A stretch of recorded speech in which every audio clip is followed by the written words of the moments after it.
अस्सलाम वालेकुम एवरीवन, मैं हूं मोहम्मद तलहा। आप लोग देख रहे हैं तलाश फैस अकेडमी। आज फर्स्ट ईयर के मैथमेटिक्स से कुछ एमसीक्यूज़ की प्रैक्टिस करनी है और उसके लिए बेहतरीन पेपर चुना है और वो है DJ Sindh government science college का फर्स्ट ईयर मैथमेटिक्स का पेपर। इंशाल्लाह इससे आपको आइडिया होगा कि किस किस्म के एमसीक्यूज़ या मल्टीपल चॉइस क्वेश्चंस पेपर के अंदर आ सकते हैं और कुछ तो आप लोगों की नॉलेज में भी होगा। तो ठीक है, स्टार्ट करते हैं from question number 1। In GP एक ज्योमेट्रिक प्रोग्रेशन है, उसके अंदर आर जो है वो बराबर है 3 के। ठीक है, आर की वैल्यू 3 के बराबर गिवन है। एल की वैल्यू यानी कि जो लास्ट टर्म है वो गिवन है 486 के बराबर, और जो सम है सारी टर्म्स का वो 728 है। तो हमें ए यानी कि फर्स्ट टर्म फाइंड करनी है इस ज्योमेट्रिक प्रोग्रेशन की। तो बुक का ही एक क्वेश्चन है ये, उसी को इन्होंने मल्टीपल चॉइस क्वेश्चन में दिया हुआ है। स्टार्ट करते हैं। अब हमें पता है यहाँ पर आर कितना गिवन है, आर बराबर है गिवन 3 के, और इसी तरीके से एल जो है वो है 486। लास्ट टर्म जो है वो ए एन कह सकते हैं, लास्ट टर्म वो बराबर है 486 के। ठीक है जी, 486 हो गया, और जो सम ऑफ टर्म्स है वो है 728। एस एन जो है वो बराबर है 728 के, and we have to find the first term. Okay, तो अगर जो है वो आर जो है वो बड़ा है 1 से, तो इसका मतलब क्या हो गया कि हमें लास्ट टर्म का जो फार्मूला इस्तेमाल करना है वो होता है ए आर एन माइनस 1 के बराबर। लास्ट टर्म कितने गिवन है, लास्ट टर्म है बराबर 486 के, और फर्स्ट टर्म बेसिकली हमें मालूम करनी है। आर जो है वो हमें पता है 3 के बराबर है, और एन माइनस 1 आ जाएगा। फ़िलहाल हमें रुकना पड़ेगा क्योंकि इसको फर्दर सॉल्व नहीं किया जा सकता। अच्छा, सम के लिए फार्मूला इस्तेमाल करेंगे तो बराबर है ए, और वही फार्मूला अगर आर बड़ा है तो आर एन माइनस 1, और डिवाइड में आता है आर माइनस 1। अब सम हमें गिवन था 728 के बराबर, ए नहीं मालूम है 3 और n माइनस का 1, और डिवाइडेड बाय यहाँ पर आ जाएगा 3 माइनस 1। रीअरेंज करेंगे तो ये हो जाएगा 728 इंटू 3 माइनस 1 होता है 2, और a के साथ आ जाएगा यहाँ पे 3n माइनस 1। ठीक है, तो हम क्या करेंगे, अभी पहले मल्टीप्लाई कराएंगे 728 मल्टीप्लाई बाय 2। 728 मल्टीप्लाई बाय 2 बराबर होता है 1456 के, और ये 1456 बराबर आ गया a, और साथ में आ गया 3n 3 to the power n minus 1। ठीक है, यहाँ पे अब हमें इसको नाम देना पड़ेगा इक्वेशन 2 का, क्योंकि ऑलरेडी इक्वेशन नंबर 1 का नाम दे चुके हैं। अब थोड़ा सा ना आपको सिंप्लीफाई करना पड़ेगा। ठीक है, सिंप्लीफाई करो ज़रा इक्वेशन नंबर 1 को। इक्वेशन नंबर 1 को हम इस तरह से भी लिख सकते हैं कि 486 इज़ इक्वल टू ए, और इसको हम क्या लिख सकते हैं, हम ये कर सकते हैं यहाँ पे 3 की पावर n, और यहाँ पे कर सकते हैं 3 की पावर माइनस 1। बेसिस सेम तो पावर z हो जाती है, तो n माइनस 1 आ जाएगा सीधा सीधा। और इसको थोड़ा सा अरेंज करें तो a यहाँ पे आ जाएगा 3n, और अपॉन में आ जाएगा 3 की पावर माइनस 1 जो है अपॉन में होती है, इधर जाके मल्टीप्लाई हो जाएगा। सो अब हम क्या करेंगे, 486 को मल्टीप्लाई कराएंगे 3 से। 486 मल्टीप्लाई बाई 3 हो जाएगा 1458, और यहाँ पर हमारे पास क्या आ जाएगा, यहाँ पे हमारे पास आ जाएगा A3n। ठीक है जी, और फाइनली हमें वैल्यू किसकी मालूम करनी है, वैल्यू हमें मालूम करनी है a की। लेकिन अभी फ़िलहाल एक काम कर लो, हम जो है वो इस 3n को रिप्लेस कराना चाह रहे हैं इस इक्वेशन नंबर 2 में। इस जगह पे ना मैं चाह रहा हूँ किसी तरीके से इसकी वैल्यू पता लग जाए कि जो 3n है वो किसके बराबर है। ठीक है, तो 3n अपनी जगह पे लिखा हुआ है, थोड़ा छोटा हो गया, इसको सही कर लो। a और साथ में लिखा हुआ है 3 टू दी पावर n, तो इसको अगर 3 टू दी पावर n की वैल्यू फाइंड कर लें तो ये आ जाएगा 1458 डिवाइड बाई a। ठीक है ना। फाइनली इसकी वैल्यू कहाँ पुट करना है, इसकी वैल्यू को हमें पुट करना पड़ेगा यहाँ पर इक्वेशन नंबर 2 में। जैसे इक्वेशन नंबर 2 में पुट करेंगे तो थोड़ा सा इसको अरेंज कर लेते हैं। इक्वेशन नंबर 2 क्या है, 1456 इज इक्वल टू ए अपनी जगह पर है, और यहाँ पे आ जाएगी इसकी वैल्यू 1458 डिवाइडेड बाय ए, और फिर इस इक्वेशन में लिखा हुआ है माइनस का 1, तो ये आ जाएगा सीधा सीधा माइनस का 1। ठीक है जी, अब सिंप्लीफाई कर लेंगे। सिंप्लीफाई करने से के बारे में आप देख लो, यहाँ पर अगर हम लिखते हैं 1456 तो ये आ जाएगा 1456 इज इक्वल टू, इधर मल्टीप्लाई कराएंगे तो ये हो जाएगा 1458, और a इससे भी मल्टीप्लाई होगा, यानी ब्रैकेट सॉल्व किया तो यहाँ पर a आ जाएगा। तो इसका मतलब सीधी सीधी बात बनेगी 1456 माइनस का 1458 बराबर आ जाएगा माइनस के a के। दोनों में फ़र्क आ रहा है माइनस के 2 का, और यहाँ पे माइनस का a, तो इसका मतलब a बराबर आ जाएगा 2 के। तो भाई कभी कभार मल्टीपल चॉइस क्वेश्चन जो है उनमें ज़्यादा सोल्यूशन भी होता है, कोई परेशानी की बात नहीं है। आंसर आ जाएगा 2 यहाँ पर। क्वेश्चन नंबर 2 साइन 2x, तो ये तो फॉर्मूला है साइन 2 थीटा या साइन 2x बराबर होता है 2 साइन x cos x के। ठीक है ना, इसको सिंप्लीफाई करने की ज़रूरत नहीं है। Question number 3 the real and imaginary parts respectively of real और इमेजनरी पार्ट्स मालूम करने जो हमें गिवन है। तो देख लेते हैं क्वेश्चन नंबर 3। वैल्यू है हमारे पास क्या क्या लिखा हुआ है, आयोटा लिखा हुआ है और फिर ब्रैकेट के अंदर आ रहा है 3 आयोटा। ठीक है जी, सिंप्लीफाई करने से पहले रिजल्ट पे नहीं जाना। माइनस का √5, ये है माइनस का √5। ठीक है, तो सबसे पहले आयोटा को मल्टीप्लाई कराओ तो ये हो जाएगा 3 और यहाँ पर आ जाएगा आयोटा मल्टीप्लाई होगा आयोटा के साथ और यहाँ पे आ जाएगा आयोटा √5। ठीक है ना, ये बराबर होता है माइनस के 1 के, तो माइनस का 1 हो जाएगा ये माइनस का 3 और यहाँ पर जो है वो हमारे पास क्या वैल्यू आ जाएगी, यहाँ पर हमारा वैल्यू आ जाएगी माइनस का और ये आ गया आयोटा और √5। ठीक है, तो अब यहाँ पर रियल और इमेजनरी पार्ट्स हमें देखने हैं ना, रियल पार्ट कौन सा है, इमेजनरी पार्ट कौन सा है। तो ऑप्शन सेलेक्ट कर लेते हैं। जस्ट क्या क्या वैल्यू मिली हमें, वैल्यू हमें मिली माइनस का 3 मिला था ना हमें, माइनस का 3 और ये आ गया माइनस का √5, माइनस का 3 और माइनस का √5। दिस इज़ द आंसर, क्योंकि ये इमेजनरी है और ये रियल पार्ट है। Okay, question number 4, 1 minus omega square और होल पावर है 5। क्वेश्चन नंबर 4 है ये, question number 4, 1 minus omega square और क्या था, पावर है 5 इज़ इक्वल टू। ठीक है ना, ये सिंपल सी बात है और ये वे बुक का ही क्वेश्चन है, थोड़ा सा आसान सा क्वेश्चन है। 1 माइनस कॉमन ले लो तो क्या हो जाएगा, ये हो जाएगा ओमेगा प्लस ओमेगा स्क्वायर और यहाँ पर आ जाएगी होल पावर 5। ठीक है जी, और हमें क्या करना है, हमें प्रॉपर्टी इस्तेमाल करनी है। प्रॉपर्टी के मुताबिक 1 प्लस ओमेगा स्क्वायर बराबर होता है 0 के। तो हम क्या करेंगे, यहाँ पर ओमेगा प्लस ओमेगा स्क्वायर की वैल्यू निकालेंगे, वो बराबर आ जाएगी माइनस के 1 के और इस माइनस के 1 की वैल्यू को इधर हम रिप्लेस कराएंगे। ये जहाँ पे पूरा ब्रैकेट है उसकी जगह पे क्या आ जाएगा, माइनस का 1। तो ये हो जाएगा हमारे पास 1 माइनस और माइनस का 1 आ जाएगा और होल पावर डली हुई है 5, माइनस माइनस प्लस 2 की पावर 5 और 2 की पावर 5 बराबर होती है 32 के। तो राइट आंसर होगा हमारे पास 32।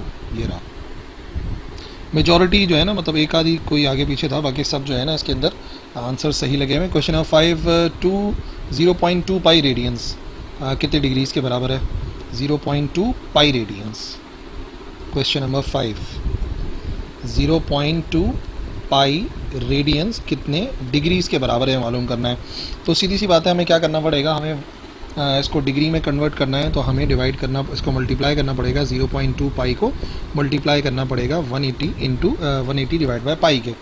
पाई से पाई कैंसिल हो जाएगा और 0.2 को मल्टीप्लाई कराएंगे 180 से, तो आंसर आ जाएगा हमारे पास 36 डिग्रीज। तो 0.2 पाई रेडियन बराबर होता है 36 डिग्रीज के। This one. Question number 6, if 3 tan theta is equal to 1, तो थीटा कितना होगा, 3 tan theta. Question number 6, 3 tan theta is equal to 1 था, इज इक्वल टू 1। तो थीटा कितना होगा। अब देखो एक सारी बात क्या है, 3 की पावर कुछ आ रही है और 1 आ रहा है, वो तभी पॉसिबल है जब 3 की पावर हो जाए 0। 3 की पावर 0 होने का मतलब हो गया कि ये जो हमारा tan थीटा है वही एक्चुअली किसके बराबर आएगा, 0 के। ठीक है ना, तो हम क्या करेंगे, tan थीटा अगर 0 के बराबर आ रहा है तो थीटा फाइंड करेंगे, थीटा आ जाएगा tan इनवर्स 0। तो सीधा सीधा वैसे तो आप वैल्यू याद ही रख सकते हो, लेकिन कभी भी अगर tan इनवर्स 0 मालूम करोगे तो कैलकुलेटर से आपको आंसर मिल जाएगा 0। तो फाइनलाइज हो जाएगा कि ये पॉसिबल तभी है जब एंगल बराबर हो 0 के। This one. Question number 7, sine 180 degrees plus alpha. ठीक है, फॉर्मूला इस्तेमाल करते हैं। Question number 7, sine 180 plus alpha. ठीक है, फार्मूला अगर इस्तेमाल करें तो फार्मूला होता है साइन अल्फ़ा प्लस बीटा का। साइन अल्फ़ा प्लस बीटा बराबर होता है sine alpha cos beta, plus है तो प्लस और कॉस अल्फ़ा और आ जाएगा यहाँ पे साइन बीटा। ठीक है, तो ये हो गया हमारा अल्फ़ा, ये हो गया बीटा। इस तरीके से अरेंज कर लेंगे तो ये क्या बनेगा, सबसे पहले हम इसको सिंप्लीफाई करेंगे तो ये आ जाएगा साइन 180 डिग्रीज और कॉस अल्फ़ा गिवन है, कॉस अल्फ़ा आ जाएगा और प्लस फिर हम कितना पुट करेंगे, फिर हम पुट करेंगे कॉस 180 डिग्रीज और यहाँ पर आ जाएगा साइन अल्फ़ा। तो साइन 180 बराबर होता है 0 के इंटू कॉस अल्फ़ा आ जाएगा प्लस कॉस 180 बराबर होता है -1 और ये आ जाएगा साइन अल्फ़ा। 0 से मल्टीप्लाई होकर कोई भी चीज़ होगी तो वो 0 हो जाएगी, ये आ जाएगा माइनस का साइन अल्फ़ा। तो करेक्ट आंसर आना चाहिए माइनस का साइन अल्फ़ा। इसमें थोड़ी सी मिस्टेक थी, जिसने भी वो किया हुआ हाईलाइट, बहरहाल ये बराबर आएगा हमारे पास चौथे आंसर के, याद रखो माइनस का sine alpha. Question number 8, if omega and omega square are the roots of the quadratic equation then the equation is. इनमें से कौन सी इक्वेशन है? वैसे तो आपको याद रखना है, सीधा सीधा इसमें टाइम नहीं लगाना, कि ये जो ओमेगा और ओमेगा स्क्वायर है वो इस इक्वेशन के रूट्स होते हैं, जहाँ पर ए बी सी क्वाड्रेटिक के अंदर तीनों के तीनों बराबर होते हैं 1 के। लेकिन जस्ट टू वेरीफाई मैं इसको सॉल्व भी करवा देता हूँ, ताकि आप लोगों की बात अगर कोई कन्फ्यूजन हो तो वो क्लियर हो जाए। हमारा क्वेश्चन नंबर 8 इक्वेशन है x square plus x plus 1 is equal to 0। हर इक्वेशन को सॉल्व करके मालूम किया जा सकता है, ठीक है ना। अच्छा, ओमेगा क्या है? ओमेगा और ओमेगा स्क्वायर इसके रूट्स हैं, ठीक है। तो ठीक है, मालूम कर लेते हैं with the help of quadratic equation. Quadratic equation अगर अप्लाई करेंगे तो ए भी बराबर है 1 के, बी भी बराबर है 1 के, और सी भी बराबर है 1 के। तो फॉर्मूले के मुताबिक एक्स बराबर होता है minus b plus minus under root b square minus 4ac over 2a के बराबर।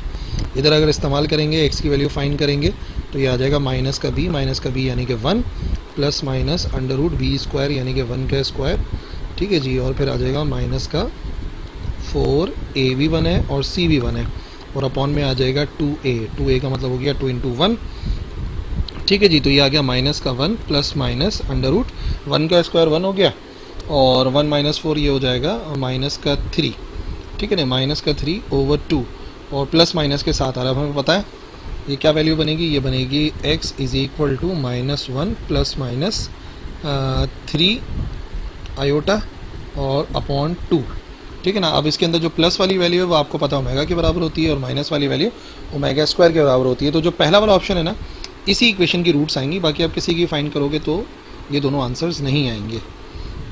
Question number 9, if 2 to the power x plus 3 is equal to 1/32, तो x कितना होगा वो हमें फाइंड करना है। तो ये जो है ना, ज़्यादा इसमें कॉम्प्लिकेशन करनी नहीं है, बड़ा आसान सा सवाल है, ठीक है ना। छोटी क्लास के बच्चे भी इसको सॉल्व कर सकते हैं। 2 की पावर आ रही है x प्लस 3, 2 की पावर आ रही है x plus 3 is equal to, ये क्या बनेगा, ये बनेगा 1/32, ये आ गया 1/32, ठीक है ना। अब ये जो यहाँ पर हमारे पास आ रहा है 1/32 आ रहा है, तो एक्चुअली उसके लिए हमें क्या करना पड़ेगा। आप ये देखिए कि ये जो है ना 32, ये बराबर होता है 2 की पावर 5 के, ठीक है ना। अब इतना तो थोड़ा आपको याद रखना पड़ेगा, 2 की पावर 5 के बराबर होता है। इसका मतलब यहाँ पे लिखा हुआ है 2 की पावर 5, ठीक है ना, और लेकिन अपॉन में लिखा हुआ है तो इसका मतलब माइनस का 5 आएगा। इसको सॉल्व करके बराबर आ रहा है x प्लस 3 को सॉल्व करके बराबर आ रहा है माइनस के 5 के। तो बेसिकली हमें x की वैल्यू चाहिए, तो ये आ जाएगा माइनस का 5 माइनस का 3, तो x बराबर आ जाएगा माइनस के 8 के। तो अगर हम यहाँ पे माइनस का 8 पुट करेंगे प्लस का 3 करेंगे तो ये हो जाएगा माइनस का 5 अपॉन में जाके प्लस का 5 हो जाएगा, और 2 की पावर हो जाएगी 32। तो मैंने कहा ना आसान सा सवाल है, ये हो जाएगा माइनस का 8, this one. Question number 10, iota जो है वो एक इमेजनरी नंबर है, तो बराबर होगा हमारे पास आयोटा की power 23 is equal to iota की पावर 23। ये है क्वेश्चन नंबर 10। आयोटा की पावर 23 लिखी हुई है, इसको थोड़ा सा अलग करो, ब्रेक करेंगे तो ये कर सकते हैं। आयोटा की पावर 20 इंटू आयोटा कितना हो जाएगा, आयोटा आ जाएगा यहाँ पर हमारे पास क्यूब के बराबर, ठीक है ना। अच्छा, जितने भी ये आयोटा की पावर 20 आ रहे हैं, इवन नंबर आ रहे हैं, ये तो आपको पता है बराबर हो जाएगा किसके, अगर इवन पावर आ रही है भाई। अगर हम इसको लिखते भी हैं आयोटा, तो हम कर सकते हैं इसकी पावर आयोटा का स्क्वायर और पावर हो जाएगी 10, ठीक है ना। और इसको ही ब्रेक कर सकते हैं, ये भी हो जाएगा आयोटा का स्क्वायर इंटू एक आयोटा बच जाएगा सीधा सीधा। तो ये हो जाएगा आयोटा स्क्वायर -1 होता है, और -1 की पावर इवन होगी तो वो प्लस हो जाएगा। और ये वाला जो है ना आयोटा स्क्वायर, ये -1 के बराबर आएगा, जो कि मल्टीप्लाई होगा इस आयोटा से। तो फाइनली आंसर बन जाएगा माइनस का आयोटा। तो हमें आंसर ढूंढना है इसमें माइनस का iota, this one, last one. Question number 11, the multiplicative inverse of -3,5। Question number 11, -3,5, ठीक है ना। इसका मल्टीप्लिकेटिव इन्वर्स चाहिए। तो मल्टीप्लिकेटिव इन्वर्स के लिए कहानी क्या थी, अगर मुझे मल्टीप्लिकेटिव इन्वर्स मालूम करना है तो फॉर एग्जांपल अगर आ गया यहाँ पे x, और फिर क्या कर देंगे, यहाँ पे आ जाएगा x square plus y square, comma negative के साथ आ जाएगा y, और यहाँ पर आ जाएगा x square plus y square, ठीक है ना। तो हमें मल्टीप्लिकेटिव इन्वर्स मिल जाता है। तो अगर मालूम करना है तो सबसे पहले आ जाएगा यहाँ पर माइनस का 3, और 3 का स्क्वायर प्लस 5 का स्क्वायर, 3 का स्क्वायर 9, और 25, ये हो जाएगा 34। और इसी तरीके से यहाँ पे देखोगे तो ये हो जाएगा माइनस का 5/34। तो सिर्फ हमें ये ढूंढना है, माइनस का 3/34 और माइनस का 5/34, ये आ गया। Question number 12, the harmonic mean between P and Q is. P and Q का हमें मालूम करना है हार्मोनिक मीन। तो वैसे तो सिंपल सा फॉर्मूला यहाँ पे लिखा हुआ भी है, बट उसको वेरीफाई भी कर ही लेते हैं। क्वेश्चन नंबर 12, हमें हार्मोनिक मीन चाहिए P का और Q का, P और Q के दरमियान में ना। तो हार्मोनिक मीन का जो फार्मूला होता है, अगर मुझे हार्मोनिक मीन मालूम करना है तो वो सिंपल सी बात होती है, जितनी भी टर्म्स हैं उसका हम क्या करेंगे 1/P प्लस 1/Q और इसको डिवाइड करा देंगे 2 से, ठीक है ना, जिनका हमें मालूम करना है हार्मोनिक मीन। तो एलसीएम लेंगे यहाँ पे, तो ये आ जाएगा PQ और साथ में आ जाएगा 2 और ऊपर आ जाएगा P प्लस Q, और इसी तरीके से यहाँ पे आ जाएगा रेसिप्रोकल ऑफ हार्मोनिक मीन। और फाइनली अगर मुझे हार्मोनिक मीन चाहिए तो वो बराबर हो जाएगा 2PQ divide by P plus Q।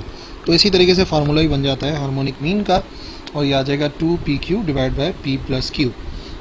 The middle term in the expansion of A plus B to the power 8 is. Middle term find करनी है और इवन पावर है, तो अगर पावर इवन होती है तो हमारे पास सिंपल सा एक फार्मूला है। अगर मुझे टर्म मालूम करनी है तो वो होता है n/2 + 1। अगर इवन है, अगर पावर इवन है, पावर तो 8 है ना, तो ये हो जाएगा 8/2 + 1, ये हो जाएगा 8, 4 + 1 यानी t की पावर हो जाएगी 5। तो फिफ्थ टर्म जो है ना वो इसकी मिडिल टर्म होगी, fifth term is the middle term. Question number 14, ये आ गया हमारे पास, इफ़ A = 0,1, B है 1,2 और ये है 2,3। तो हमें मालूम करना है A cross B intersection C।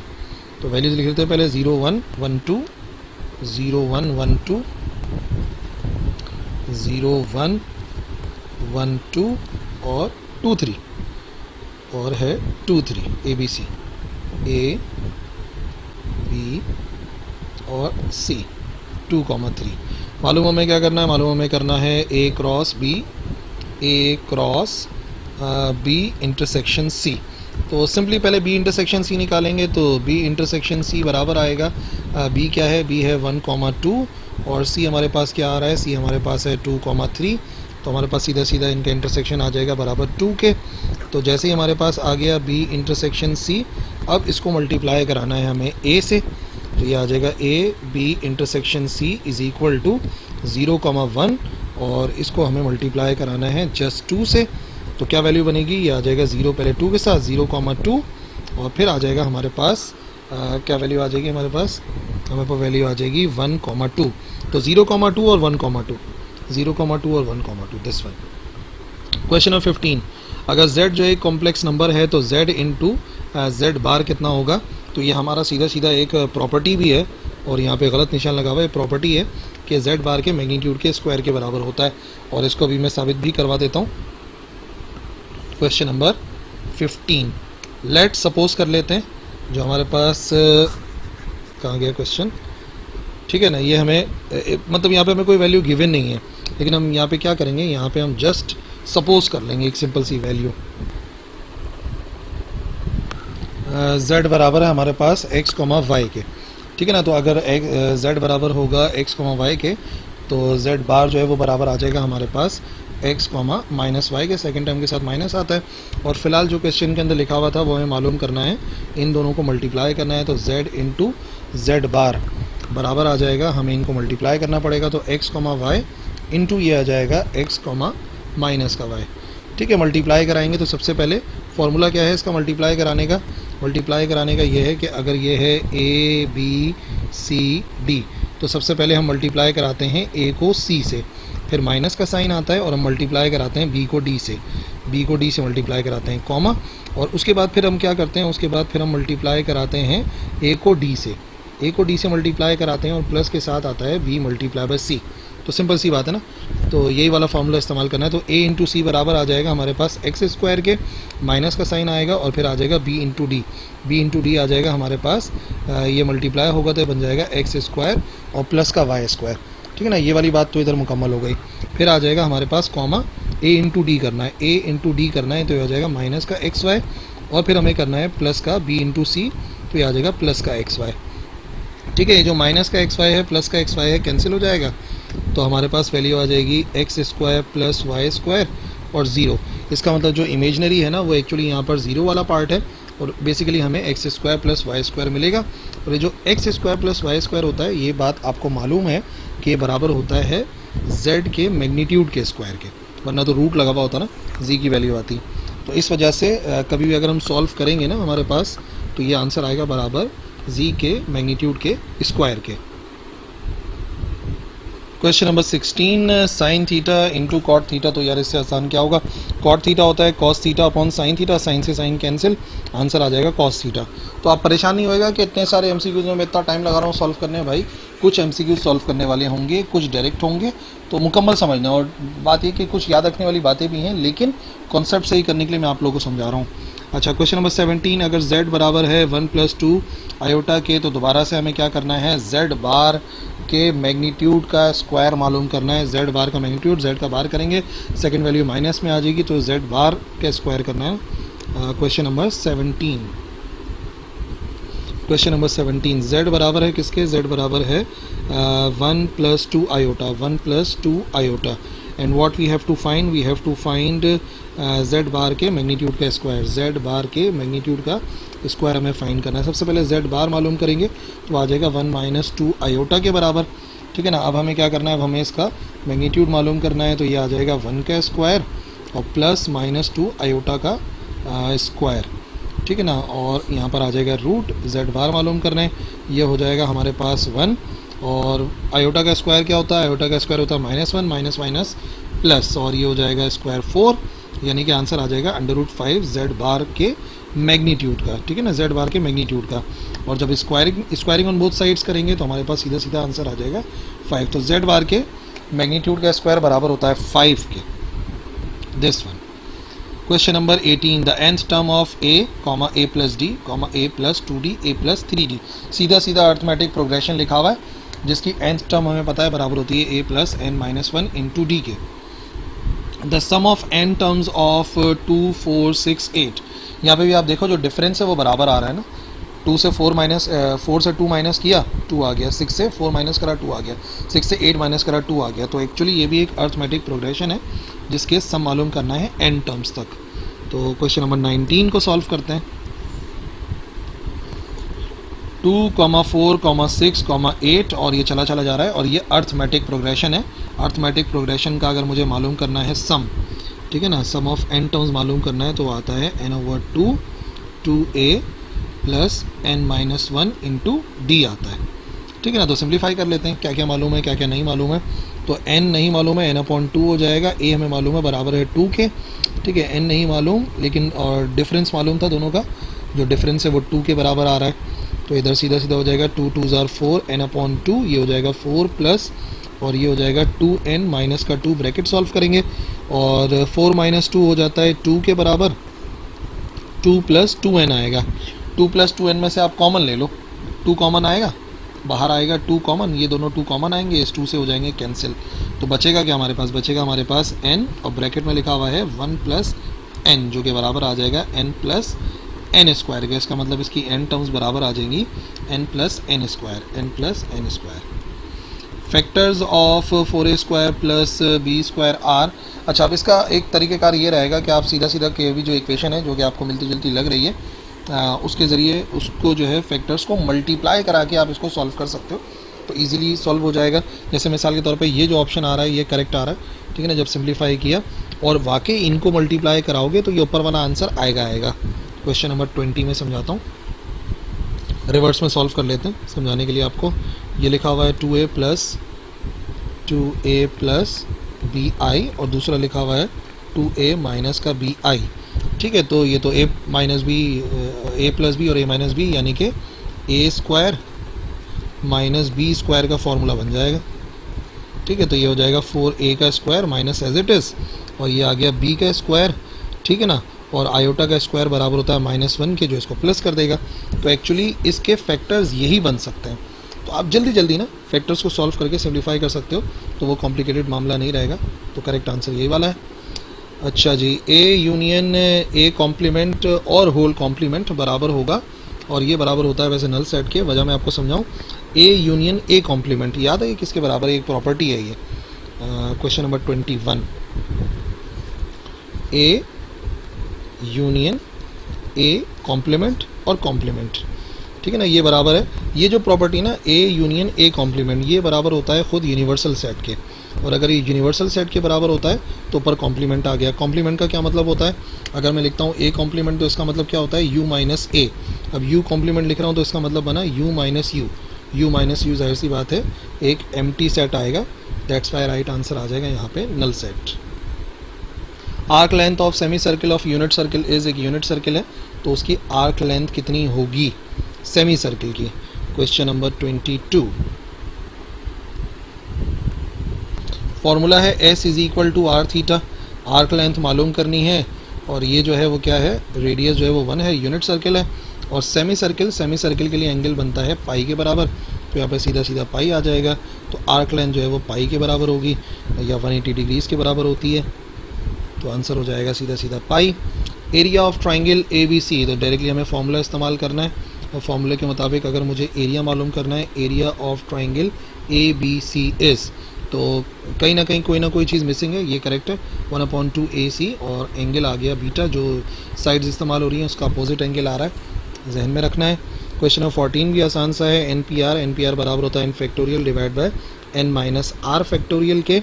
और finally question number 25, the product of roots of the equation, इस इक्वेशन के प्रोडक्ट ऑफ रूट्स, तो आपको पता है जो इधर टर्म लिखी हुई होती है ना, बी जो लिखा हुआ होता है ये होता है हमारे पास सम ऑफ रूट्स, और प्रोडक्ट ऑफ रूट्स इधर लिखे होते हैं कांस्टेंट टर्म, यही होता है ना C/A प्रोडक्ट ऑफ रूट्स, और यहाँ पे लिखा हुआ है -2, दैट्स वाई राइट आंसर आ जाएगा -2।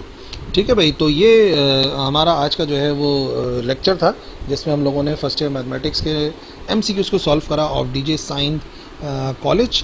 तो आई होप आपको समझ में आ गया होगा, कोई कन्फ्यूजन है, कुछ पूछना चाहो तो लिखना कमेंट सेक्शन के अंदर, मैं इंशाल्लाह ज़रूर रिप्लाई करूँगा। दैट्स ऑल फॉर टुडे, अल्लाह हाफिज़।